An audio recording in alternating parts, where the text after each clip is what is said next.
ॐ अज्ञानतिमिरान्धस्य ज्ञानाञ्जनशलाकया चक्षुरुन्मीलितं येन तस्मै श्रीगुरवे नमः। श्रीचैतन्यमनोभीष्टं स्थापितं येन भूतले स्वयं रूपः कदा मह्यं ददाति स्वपदान्तिकम्। नमो विष्णुपदाय कृष्णप्रेष्ठाय भूतले श्रीमाते भक्तिवेदान्तस्वामिनिति नामिने। नमस्ते सरस्वतीदेवे गौरवाणी प्रचारिणे निर्विशेषा शून्यवादी पाश्चात्यते सतारिणे। जय श्री कृष्ण चैतन्य प्रभु नित्यानंद श्री अद्वैत गदाधर श्रीवासादि गौर भक्त वृंद। हरे कृष्णा हरे कृष्णा कृष्ण कृष्ण हरे हरे हरे राम राम राम हरे हरे।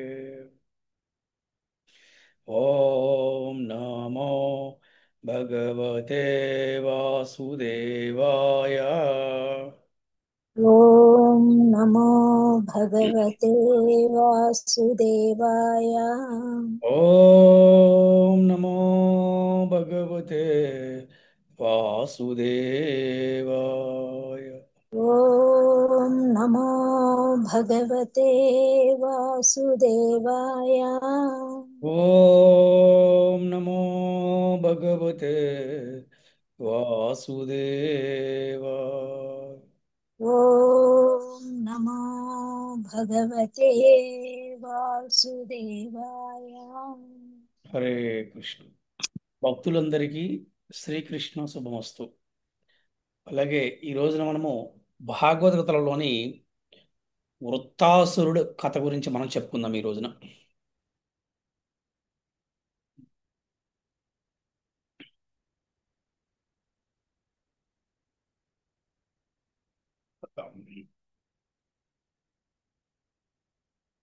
ఎండలో చాలా దూరం నడిచిన వ్యక్తికి సూర్యతాపము తీవ్రమైన కష్టాన్ని కలుగజేస్తుంది.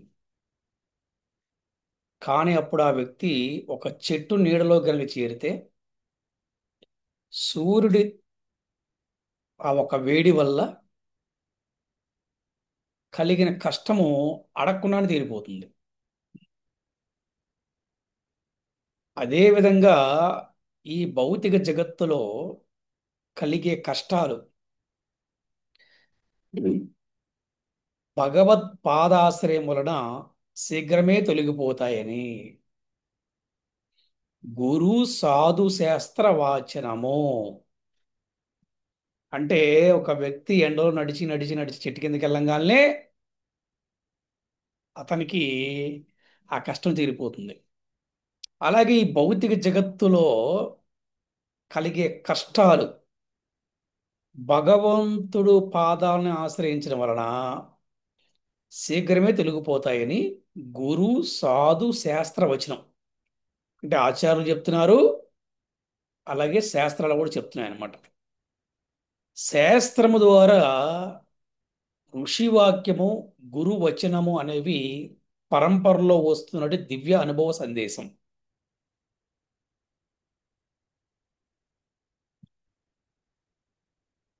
దివ్యమైన అనుభవ సందేశం ఇది.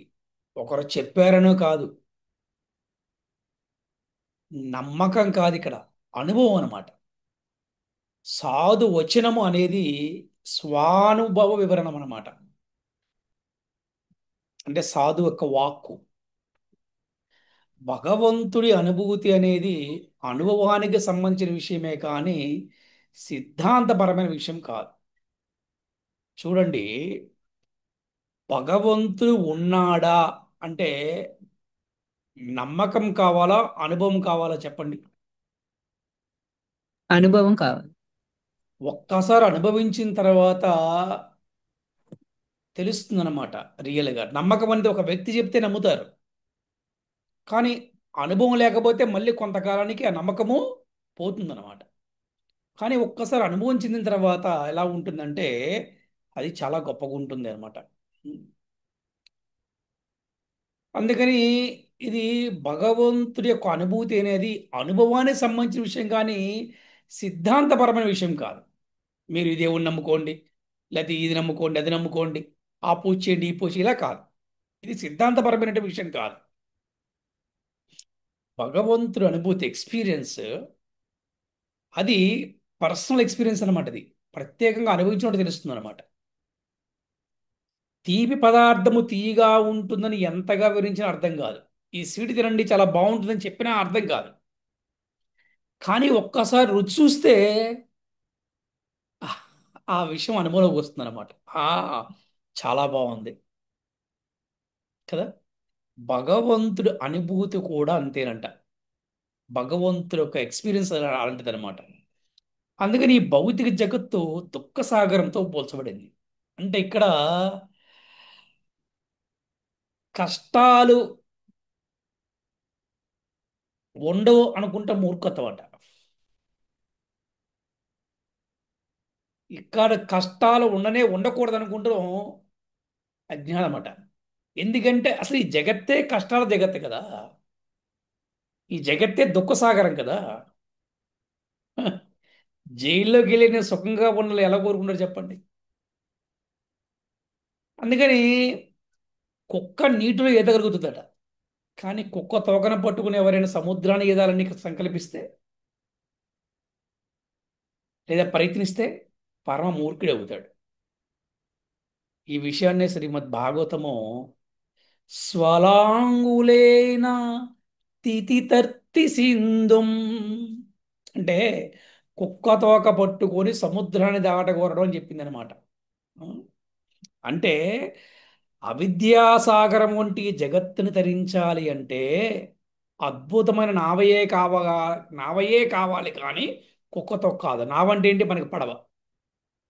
అంతేగాని అద్భుతమైన పడవ కావాలి. ఏది ఈ సాగరాన్ని దాటాలంటే సముద్రం దాటాలని ఏం కావాలి? కుక్క తాగ పట్టుకుంటే సముద్రం ఎదగలుగుతారా? ఎవరు ఎదలేరు. కుక్క మునిగిపోతే మనిషి కూడా మునిగిపోతాడు. కానీ అద్భుతమైన నావ కావాలట. నావంటే పడవ అనమాట. అంతేగాని కుక్క తోక కాదు. ఏ దేవతనో ఎవరినో ఆశ్రయిస్తే సంసార సాగర తనము ఆదిలోనే విఫలమవుతుందన్నమాట. ఎవరో ఒక దేవతని ఎవరో ఒకరిని ఆశ్రయిస్తే ఏమీ కూడా ఫలితం ఉండదని చెప్తున్నారనమాట. దానికి మురారి పాదపద్మ నౌకయే సముచితమైనదని భాగవతం చెప్పింది. అంటే భగవంతుడు పాదాలను నౌకతో పోల్చారనమాట. అందుకని భగవంతుడు పాదాలని పట్టుకుంటాం ఉచితమంట. కుక్క తోక పట్టుకుంటాం కన్నా కూడా భగవంతుడి పాదాలను పట్టుకుంటాం సముచితమైనదని భాగవతం చెప్పింది అనమాట.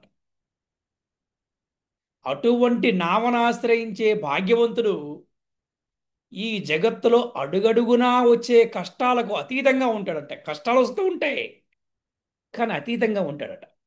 సరే అంటే కష్టాల గురించి పట్టించుకోడు. మాత్రా స్పర్శాస్తు కౌంతేయ శీతోష్ణ సుఖ దుఃఖద ఆగమాపాయినో నిత్య స్థాం స్థితిస్తత్వ భారత. శీతోష్ణ సుఖ దుఃఖద కష్టాలకి సుఖాలకి కలత చెందకుండా స్థిరంగా ఉండేవాడిని ధీరుడు అన్నారు. అటువంటి ధీరుడు అంటే నాకు ప్రియమైన వాడిని శ్రీకృష్ణ భగవానుడు చెప్పాడు అనమాట ఈ శ్లోకంలో.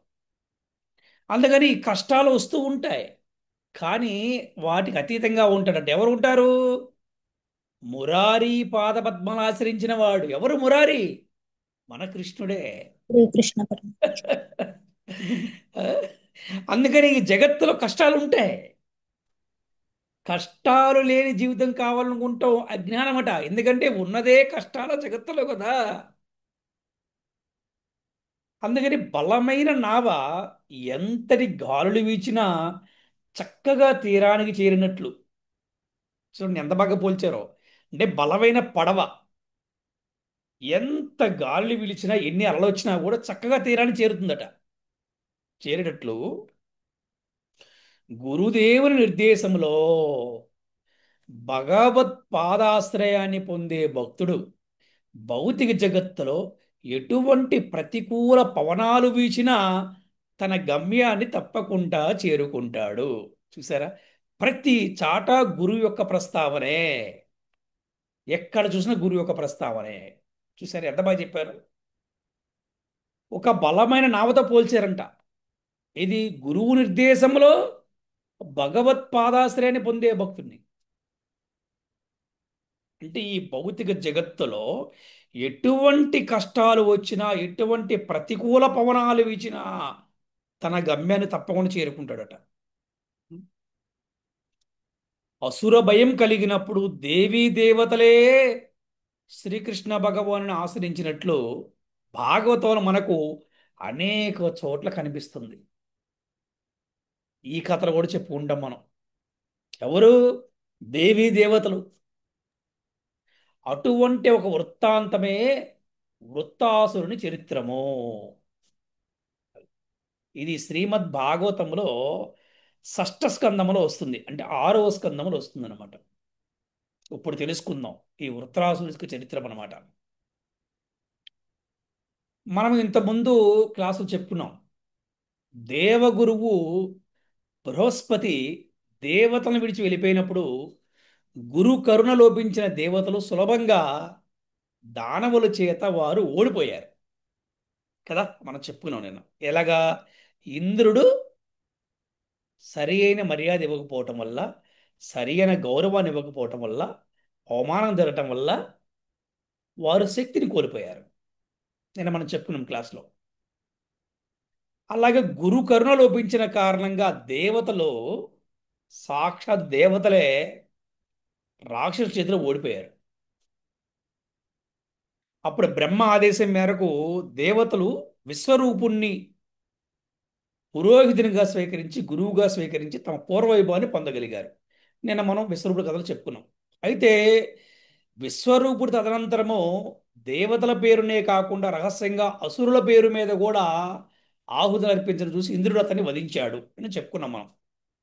అటువంటి బ్రహ్మహత్యా పాతకం నుండి ఇంద్రుడు తర్వాత ఎంతో కష్టం మీద బయటపడ్డాడు. ఎవరైనా గుర్తుందా? బ్రహ్మహత్యా పాతకం నుంచి ఇంద్రుడు ఏ విధంగా బయటపడ్డాడు? అతని పాపాన్ని ఎవరికి ఇచ్చాడు? ఎవరైనా చెప్పగలుగుతారా? గుర్తుందా? గురూజీ, చెప్పండి. భూమికి, చెట్లకి, స్త్రీలకి, నీరుకి గురూజీ. వెరీ గుడ్ కదా, ఇచ్చాడు. అదైపోయిన తర్వాత విశ్వరూపుడు ఆ విధంగా ఇంద్రుని చేతిలో చనిపోవటం విశ్వరూపుని తండ్రికి ఎంతో బాధ కలిగించిందనమాట. అది మరి విశ్వరూపుడు తండ్రి పేరు అంటే త్వష్ట అతని పేరు. పుత్ర మరణానికి ప్రతీకారం చేసే ఉద్దేశంతో అతడు ఇంద్రుని చంపగలిగే వ్యక్తిని ఉద్ధవింపజేయడం కోసం ఒక మహాయజ్ఞాన్ని ఆరంభించాడు. అందులో అతడు ఇంద్రశత్రో వివిర్ధస్య మా చిరం జహి విద్విషం.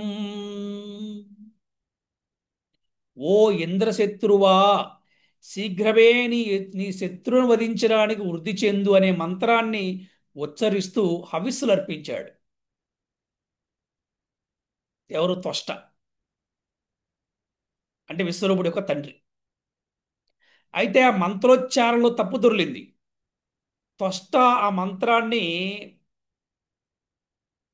హర్స్వమునకు బదులుగా దీర్ఘంగా ఉచ్చరించడం వలన ఆ పొరపాటు జరిగి ఇంద్రశత్రోహో అనేది వచ్చిందనమాట. అప్పుడు ఇంద్రశత్రువు అనే దానికి ఎవనికి ఇంద్రుడు శత్రువు అని అర్థం కలిగిందట. ఆ ఫలితంగా ఇంద్రశత్రువునకు బదులుగా ఎవనికి ఇంద్రుడు శత్రువో అట్టి వృత్రాసురుడు ఆవిర్భవించాడట. వేదకాలం నాటి పరిస్థితి ఈ విధంగా ఉంటే పతిత యుగమైన కలియుగ పరిస్థితి ఏ విధంగా ఉంటుందో మనము సులభంగా ఊహించుకోవచ్చు. సరి అయిన మంత్రోచ్చారణ చేసే బ్రాహ్మణులే కలియుగంలో దొరకరు. ఒకవేళ దొరికినా కూడా అటువంటి వారు మంత్ర నిపుణులే కానీ బ్రాహ్మణ లక్షణాలు ఉండేవారు కాదు అని చెప్తున్నారన్నమాట. అటువంటి వారు చేసే యజ్ఞాలు సరి అయిన సత్ఫలితాలు ఇవ్వవని చెప్తున్నారు అనమాట. అందుకే కలియుగంలో హరినామ సంకీర్తనం అనే యజ్ఞము సాధనంగా చెప్పబడిందట. ఈ సంకీర్తన యజ్ఞములో చేసే హరే కృష్ణ కృష్ణ కృష్ణ హరే హరే, హరే రామ రామ రామ హరే హరే అనే మహామంత్ర కీర్తనము ఎల్లరనూ పవిత్రం చేస్తుందట. ఎందుకంటే ఈ మంత్రము సాక్షాత్తుగా శ్రీకృష్ణుని స్వరూపమే. భగవన్నామానికి భగవంతునికి భేదము లేదని శాస్త్రం చెప్తుంది మనకి. సరే, మళ్ళీ బ్యాక్ వద్దాం. ఆ విధంగా ఈ విశ్వరూపుడు తండ్రి త్వష్ట యజ్ఞం చేయగా ఆ యజ్ఞం నుంచి వృత్రాసురుడు బయటకు వచ్చాడు.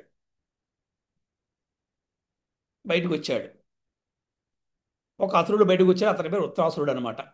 ఆ అసురుడు ఎలా ఉన్నాడంటే ఎత్తుగా నల్లగా ఉండి దగ్ధమైన పర్వతంలా గోచరించాడు అనమాట. అతను తల, గడ్డము, మేసము రాగి రంగులో ఉన్నాయట. అతని కళ్ళు సూర్యగోళముల తేజవంతంగా ఉన్నాయంట. ముల్లోక ముల్లోకాలని కూడా తన త్రిశూల కొనపై నిలిపేటట్లుగా కనిపించాడట. అతని అడుగులకు భూమి కంపించింది. అతడు ఆవలిస్తే ఆ నోట్లో సమస్త విశ్వం పట్టగలిగినంత పెద్ద కనిపించిందంట. ఆ అసురుని చూడగానే అందరూ భయంతో నలుదిక్కులో పరిగెత్తడం మొదలుపెట్టారు. వాడు తన తేజస్సుతో, శరీరంతో సకల లోకాలను కప్పివేసినట్లుగా కనిపించడం వలన అతనికి వృత్రాసురుడి పేరు వచ్చిందట. అందుకని పేరు వచ్చిందంట అలాగా. అంటే భయప్రాంతులు చేస్తున్నాడు సమాజం మొత్తాన్ని. వృత్రాసురుని చూడగానే ఇంద్రాది దేవతలు ధైర్యంతో తమ ఆయుధాలు దాడి చేశారు, యుద్ధం చేశారు. కానీ ఆ ఆయుధాలన్నీ కూడా క్షణంలో మిరిగేశాడంట దెబ్బకి. అంటే వాళ్ళ వల్ల కాల. తాము ప్రయోగించిన శస్త్రాస్త్రాన్ని కూడా ఒక్క మాటుగా ఆ వృత్రాసు నోటిలో మాయం కావడంతో దేవతలు నిరుత్సాహపడ్డారు, తేజోహీనులైపోయారు. ఏమీ చేయలేక తమ ఏకైక శరణ్యమైన దేవదేవుని శ్రీకృష్ణ భగవాన్ ఆశ్రయించారు వాళ్ళు. చెప్పున్నాం ఇంతకుముందే ఎన్నోసార్లు దేవతలు హా, నారాయణ్ణి ఆశ్రయం పొందారు, భగవంతుణ్ణి.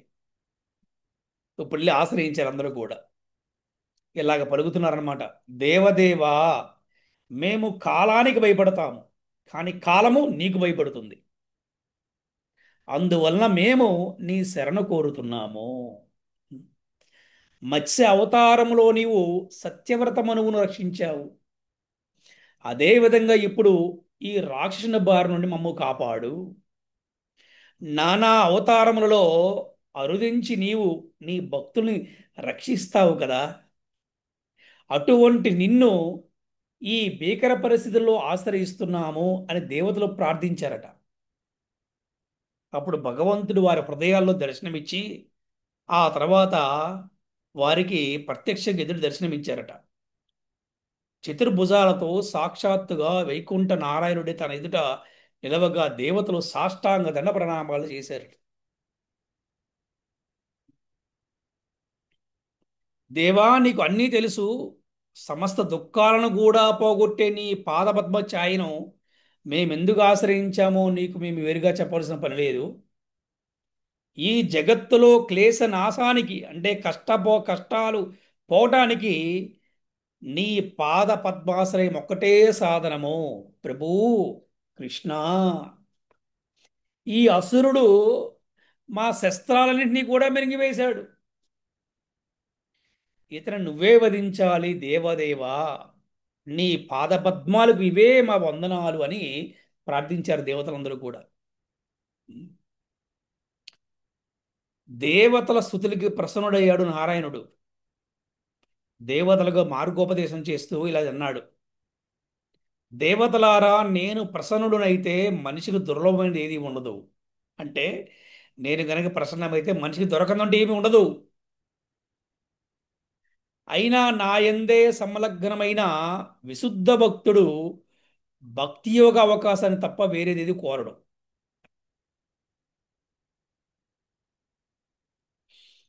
చూసారా? అంటే నా భక్తుడు భక్తి యోగ అవకాశాన్ని తప్పితే వేరేదేది కోరడు అంటే ఏంటి? భక్తులు ఏ కోరికలు కోరుకోరని చెప్తున్నాడు భగవంతుడు. ఇంద్ర, ఇప్పుడు నువ్వు మీరు దదీచి దగ్గరికి వెళ్ళండి. దదీచి ఋషి దగ్గరికి వెళ్ళండి.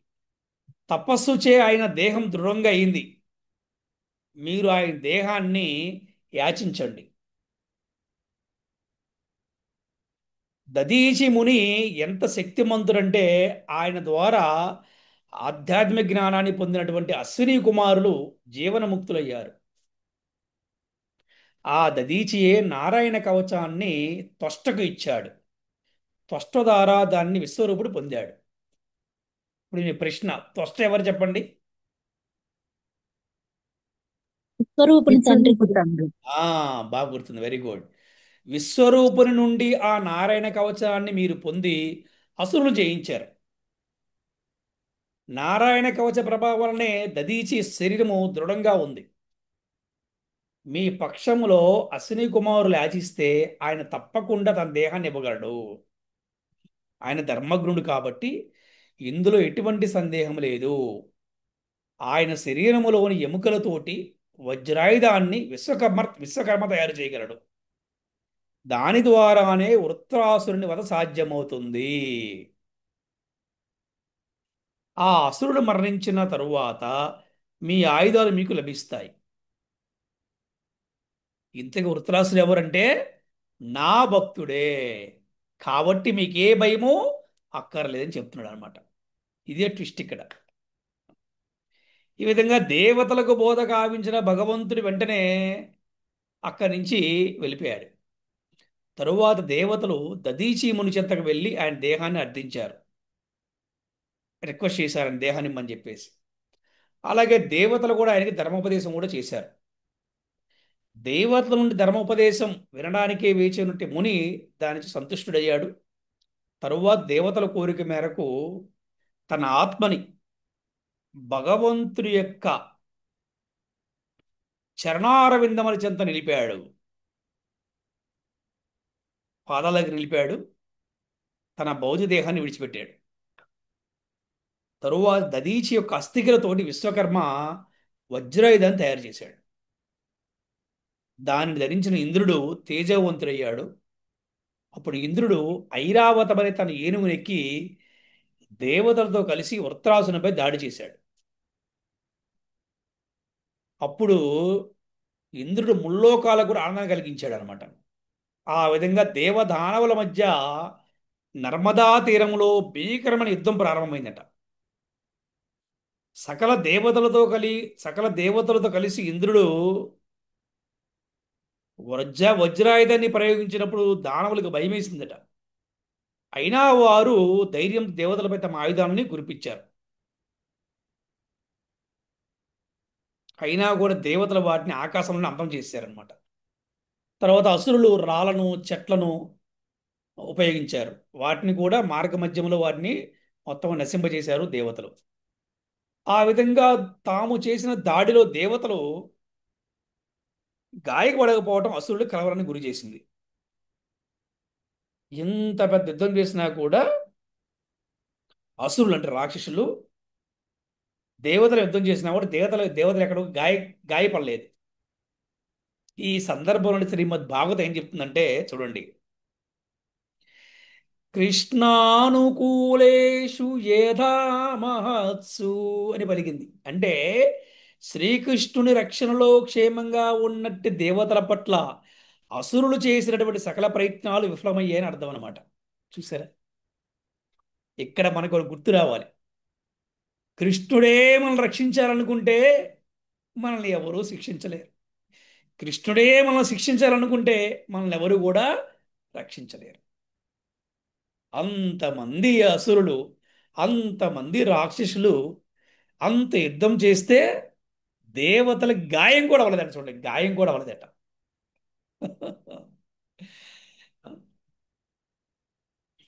మొత్తానికి ఇక అసురులు ఒక యుద్ధం చేయడం వాళ్ళకి శక్తి నశించిపోయింది. ఇక వాళ్ళందరూ కూడా తన నాయకుడిని విడిచి పారిపోవడానికి ప్రయత్నించారు. వెళ్ళిపోదామని సిద్ధపడ్డారు. ఎవరు? ఈ అసురులు. ఎవరు వాళ్ళ నాయకుడు అంటే వృత్రాసురుడు. అప్పుడు వృత్రాసురుడు నవ్వుతూ వారితో ఇలా అన్నాడంట: అసుర వీరులారా, నా మాట వినండి. రణభూమిని విడిచిపోకండి. మరణం అనేది ఈ జగత్తులో నిత్యమైనది. కాబట్టి యశోవంతమైన మరణానికే ప్రయత్నించండి. యోగ సాధనలో ప్రాణాన్ని నిగ్రహించి భగవత్ చింతనలో ఉన్నవాడై మరణించడము, శత్రువుకి వెన్ను చూపకుండా యుద్ధరంగంలో వీర మరణం పొందడం అనేది మహత్తరమైన మరణాలని శాస్త్రంలో చెప్పబడింది. ఎలా చెప్తున్నాడంటే వృత్రాసురుడు, అతను భక్తుడు కాబట్టి చెప్తున్నాడు అనమాట. ఆ విధంగా వృత్రాసురుని మాటలను అసురులు వినలేదు. రణరంగం నుండి వారు పారిపోయారు. దేవతలు కూడా వారిని తరిమి కొట్టి ప్రారంభించారు అన్నమాట. వాళ్ళని తరిమి కొట్టేశారు. అది చూసి వృత్రాసురుడు కూడా చాలా బాధపడ్డాడు. మొత్తానికి భీకరంగా గర్జిస్తూ ఆ వృత్రాసురుడు దేవతను ఎదుర్కొన్నాడు. ఈ ఒక్క వృత్రాసురుడు గర్జనకు దేవతలు కూడా భయపడిపోయారన్నమాట. దేవతలందరూ నలిపేస్తున్నాడు తన పాదాల కింద వృత్రాసురుడు. ఆ విధంగా మొత్తానికి ఏదైతే మాత్రం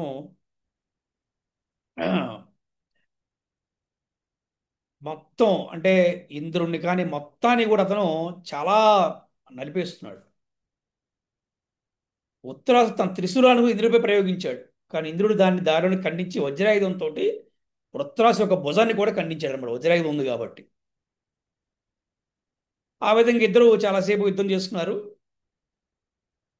మొత్తానికి వజ్రాయుధాన్ని చేపట్టి తనను సంహరింపమని ఉత్తరాసుడు ఇంద్రుడు ప్రోత్సహించాడు. దాంతో ఇంద్రుడు సిగ్గు విడిచి వజ్రాయుధం తిరిగి చేపట్టాడు. ఇంతలో వృత్రాసుడు మళ్ళీ యుద్ధం చేయడం జరిగింది. ఏదేమైనప్పటికీ కూడా వీరికి యుద్ధం అనేది చాలా బాగా జరిగింది. వృత్రాసుడు రెండు భుజాలను కూడా ఇంద్రుడు ఖండించి వేశాడట. అయినా కూడా ఆ వృత్రాసురుడు నోరు తెరిచి ఇంద్రుడిని మింగేశాడు లోపలికి.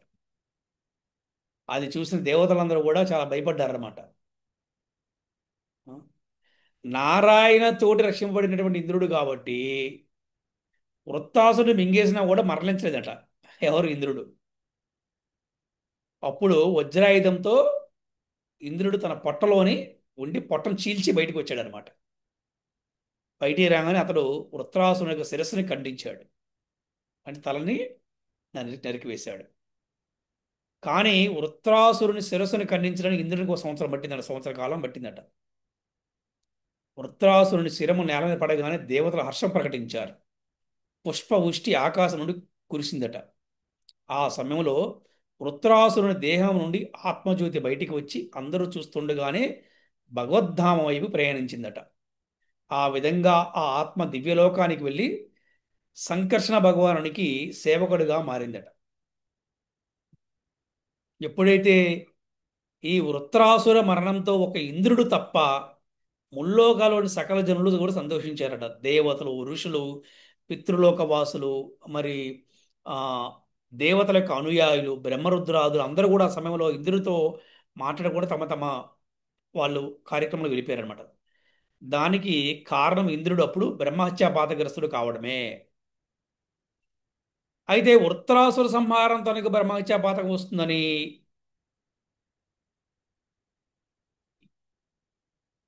ఇంద్రుడు చెప్పినా కూడా ఋషులందరూ కలిసి అతనికి ఆ కార్యాన్ని ఒప్పించారు ఇంద్రుడికి.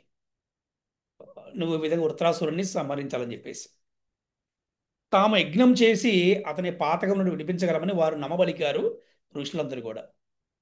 యజ్ఞ నిర్వహణ ద్వారా నారాయణుని సంతృప్తి భరిస్తే ఎటువంటి పాపం నుండి బయటపడవచ్చునని ధర్మ సూక్ష్మాన్ని తెలియజేశారు. ఋషులు మాట మీద ఇంద్రుడు వృత్రాసుర వదని కావించాడు. వెంటనే అతనిని బ్రహ్మహత్యా పాతకం చుట్టుకుంది. అది ఎలాగ పట్టుకుందో చూడండి.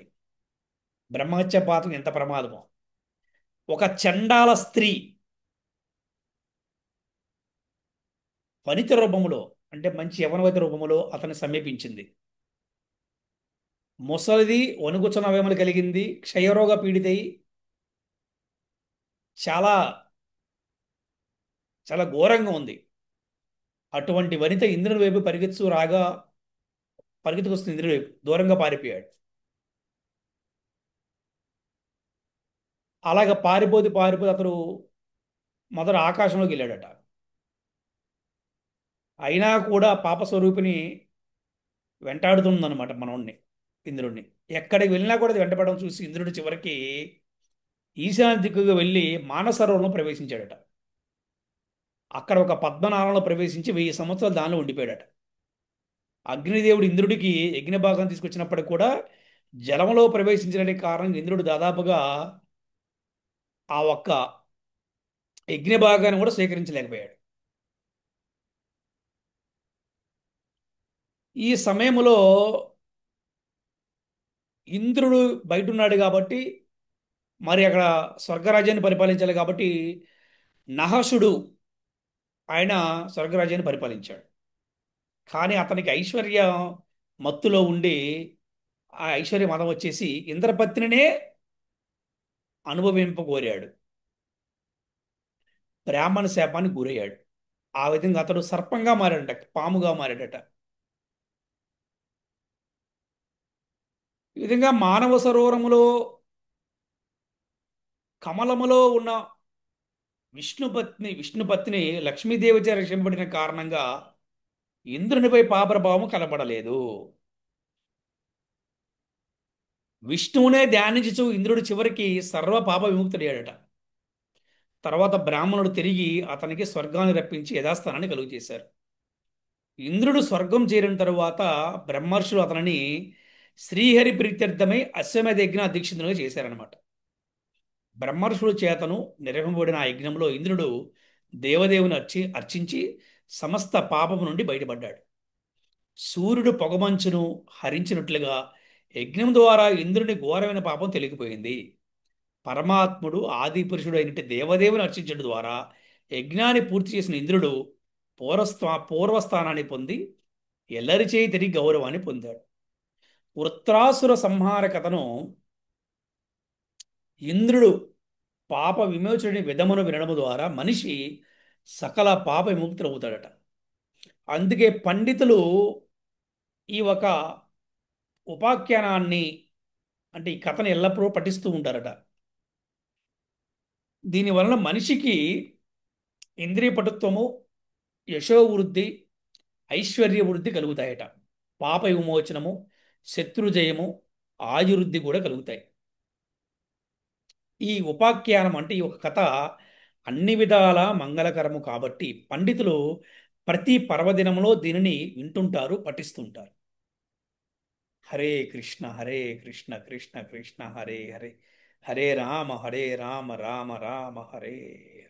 గ్రంథరా శ్రీమద్ భాగవతం की జై. యశోదా దామోదర్ की జై. కార్తీక దామోదర మాస మహామహోత్సవ్ की జై. శ్రీల ప్రభుపాద की జై. శ్రీల గురుదేవ్ की జై. అనంత కోటి వైష్ణవ భక్త బృంద की జై. హరి హరి బోల్. హరే కృష్ణ.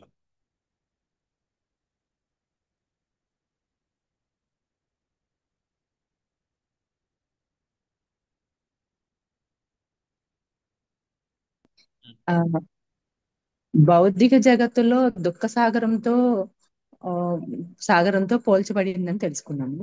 ఈ జగత్ అంతా కష్టాల జగత్తే. ఎప్పుడు కూడా మనం కుక్క తాక పట్టుకొని సముద్రం ఈదాలనుకుంటే అది మనకి ఒక మూర్ఖత్వమే అవుతుంది. ఆ ఆ, గురు నిర్దేశంలో భగవంతుని పాదాలు పట్టుకోవటం వల్ల మనం కష్టాల నుంచి బయటపడగలుగుతామని తెలుసుకున్నాం గురించి. ఆ త్వష్ట అనే ఆ, విశ్వరూపుడు తండ్రి త్వష్ట. ఆయన ఒక యజ్ఞం చేయటం వల్ల ఆ ఇంద్ర చేయటం వల్ల ఇంద్ర శత్రుహో అని తప్పుగా ఉమ్, అదే ఆ, మాట్లాడటం వలన ఇంద్రుడు శత్రువు వృతాసురుడు ఆవిర్భవించాడని తెలుసుకున్నాము. ఆ దేవతలందరూ కూడా వృత్తాసురుని చూసి భయపడి అత దేవతలందరి అస్త్రాలను మింగివేశాడు ఆయన. మింగివేస్తుంటే దేవతలందరూ భగవంతుని పాదాశ్రయములు పొంది ఏ అతను నా భక్తుడే, కానీ మీరు భయపడవద్దు అని ఏ, ఉమ్, చెప్తారు. చెప్తారు. విశుద్ధ భక్తుడు, ఆ అతడు విశుద్ధ భక్తుడు. భక్తి యోగం తప్ప వేరేది కోరరు. భక్తులు అనే వాళ్ళు ఎప్పుడూ కూడా భక్తి యోగం తప్ప ఆ, వేరేది కోరరు అని తెలుసుకున్నాం గురుజీ. మీరు దదీతి అనే ముని దగ్గరికి వెళ్ళి ఆయన దేహాన్ని ఆశ్రయించండి. ఆయన శరీరంలో ఆ శరీరాన్ని ఎముకలతో చేసిన అస్త్రాన్ని ఇవ్వగలడు అని చెప్తారు. ఆయన ముని కూడా వీళ్ళ దేవతలు ఒక ప్రార్థించటం వలన వజ్రాయుధాన్ని తయారు చేసి ఇస్తారు. ఆ వజ్రాయుధంతో ఇంద్రుడు, ఆ వృత్తాసురుడు, దేవతలందరూ కలిసి ఆ యుద్ధం చేస్తారు.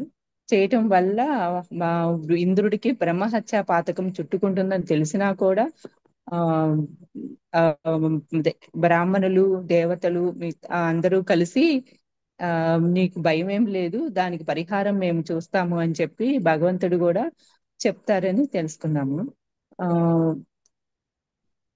విష్ణువుని ప్రార్థించటం వల్ల ఇంద్రుడు ఆ ఆ అదే పాపాలను బ్రహ్మహత్య పాతకం నుంచి బయటపడతాడని తెలుసుకున్నాము. ఎప్పుడూ కూడా గురువుని ఆశ్రయించి మన పాదపద్మ భగవంతుని పాదపద్మాన్ని ఆశ్రయిస్తే ఎప్పుడూ కూడా కష్టాల నుంచి బయటపడతాము. ఎప్పుడూ కూడా దుఃఖం, ఎండాకాలము, వర్షాకాలము, చలికాలం లాగా ఇప్పుడు దుఃఖాలు అనేవి భౌతిక జగత్తులో ఆ ఉంటాయని తెలుసుకున్నాము. అందుకని ఎప్పుడు నిత్య స్థాం స్థితి శక్తిస్వ భారత అని ధైర్యంగా ఉండాలని తెలుసుకోవాలని అనుకుంటున్నాను. హరే కృష్ణ గురూజీ, తప్పులుంటే క్షమించండి. చాలా బాగా చెప్పారు. Hare Krishna, very good. దసరా గురించి తెలుసుకున్నాం గురూజీ. ఎండలో ప్రయాణించే వ్యక్తి సూర్యతాపానికి గురవుతుంటారు. అది చాలా ఇబ్బందికరంగా ఉంటది గురూజీ. అలా ఆ ఇబ్బంది ఎదుర్కొని ఒక చెట్టు నీడన చేరుకునేసరికి ఆ తాపాన్ని అంతటిని మర్చిపోతాము. అదే విధంగా ఈ భౌతిక జగత్తులో కలిగిన కష్టాలు ఒక భక్తి మార్గం ద్వారా మాత్రమే భక్తి మార్గం ద్వారా మాత్రమే ఆ కష్టాలని దాటుకుని వెళ్ళగలుగుతామని గురువు సాధువచనం అని తెలుసుకున్నాం గురూజీ. భగవంతుని పట్ల అనుభూతి అనేది అనుభవం ద్వారా మాత్రమే తెలుసుకోగలం, కానీ సిద్ధాంతపరంగా కాదని అర్థమైంది గురూజీ. మనకి కలిగే అనుభవం ద్వారా మాత్రమే భగవంతుడి గురించి మనం తెలుసుకోగలుగుతాం స్పష్టంగా. కష్ట ఈ భౌతిక జగత్ అనేదే కష్టాలు. ఈ భౌతిక జగత్తులో కష్టాలు ఉండకూడదు అనుకోవడం ఒక అజ్ఞానమే గురూజీ. తర్వాత ఒక సాగరం దాటాలి అంటే అద్భుతమైన నావ కావాలి, కానీ కుక్క తోక కాదు అనేది ఒక వచనం. అదే విధంగా ఈ భౌతిక జగత్ అనే సాగరాన్ని దాటడానికి మురారి పాద పద్మములనే నౌక మాత్రమే ఇక్కడ ఉత్తమమైనది. ఇంకా దేని ద్వారా కూడా మనం ఈ కష్టాల నుంచి బయటపడలేం గురూజీ. ఆ దేవదేవుని పాదాలను చేరుకోగలిగితే మనం ఈ కష్టాలన్నిటికీ అతీతంగా ఉండగలుగుతాం అనేది అర్థమైంది గురూజీ.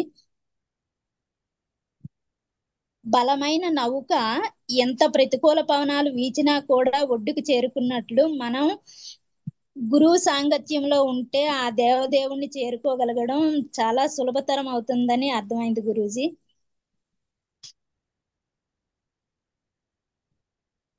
తర్వాత గురూజీ, ఆ దేవదేవుడు గాని ప్రసన్నుడైతే మనిషి జీవితమే దుర్లభం అవుతుంది. ఆ దేవుడు రక్షించగలిగితే మనల్ని ఎవరు కూడా శిక్షించలేరు అనేది నాకు అర్థమైంది గురూజీ. ఆ విధంగా మనం దేవదేవుని చేరుకోగలం అర్థమైంది గురూజీ. గురు సమక్షంలో ఏదైనా సాధించగలం, గురు కటాక్షం ఉంటే మనకి ఏదైనా ప్రాప్తిస్తుంది అనేది అర్థమైంది గురూజీ. హరే కృష్ణ గురూజీ. హరే కృష్ణ. చిన్న కరెక్షను. ఆ భగవంతుడు ప్రసన్నుడైతే మానవుడికి దుర్లభమైనది ఏదీ లేదు. దుర్లభం అంటే ఏంటి? అతి కష్టమైంది అనమాట. ఓకే అంటే గురూజీ. అతి కష్టమైనది ఏమీ లేదు అని అర్థం అనమాట. అంటే ఏంటి? అంతా ఆ, కూడా సులువుగా ఉంటుంది. ఓకే గురూజీ. భగవంతుడు ప్రసన్నుడైతే మానవుడికి దుర్లభమైనది ఏది కూడా లేదు.